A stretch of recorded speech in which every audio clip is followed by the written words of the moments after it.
پرانے وقتوں کی بات ہے۔ بادشاہ کے محل میں صفائی کرتے جب ایک غلام کی نظر ملکہ پہ پڑی تو وہ پہلی نظر میں ہی اس پہ فدا ہو گیا، لیکن اپنی حیثیت اور ملکہ کی حیثیت میں فرق دیکھا تو سر جھکائے وہاں سے چلا گیا۔ پر دل تھا جو ایک ملاقات کی حسرت میں تڑپتا رہا۔ عشق کی بیماری نے جسمانی بیماری کا روپ لیا اور وہ بستر پہ پڑ گیا۔ غلام کی بیوی بھی اس ساری حالت سے واقف تھی۔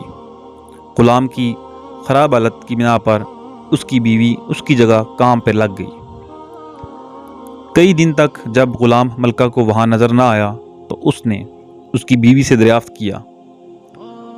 غلام کی بیوی یہ سوچ کر گھبرا گئی کہ ملکہ کو اصل بات بتا دی تو نہ جانے کیا حال ہو ہمارا، لیکن ملکہ نے اس کی گھبراہٹ جانچ کر اسے اعتماد میں لیا اور حقیقت پوچھی۔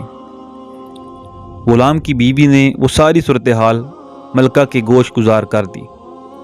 تب ملکہ نے اسے کہا کہ اس سے ملاقات کا یہی ایک رستہ ہے۔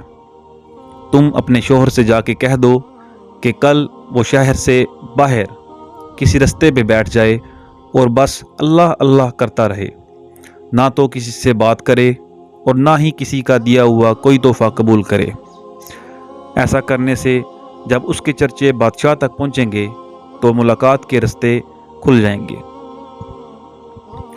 ملکہ کا پیغام سنتے ہی غلام کی جان میں جان آئی اور وہ گداؤں کا بیس بدل کر ایک راستے پہ جا کے بیٹھ گیا اور اللہ اللہ کا ورد شروع کر دیا۔ آنے جانے والے اس سے متاثر ہوتے اور نذرانے ساتھ لاتے، لیکن وہ نہ سر اٹھا کے کسی کو دیکھتا اور نہ ہی کسی چیز کی طلب کرتا۔ کرتے کرتے خبر بادشاہ تک پہنچی اور اس نے وزیر کو بھیجا کہ دریافت کرو کہ کون ہے وہ اور اس کی سچائی کس حد تک ہے۔ وزیر نے واپس جا کر بادشاہ سے اس کی بہت تعریف کی۔ بادشاہ نے فیض پانے کی غرض سے خود چل کر اس کے پاس جانے کا فیصلہ کیا۔ جب ہر طرف اس کے چرچے ہونے لگے تو ملکہ نے بادشاہ سے اس نیک سیرت انسان کی زیارت کی خواہش ظاہر کی۔ بادشاہ نے اجازت دی۔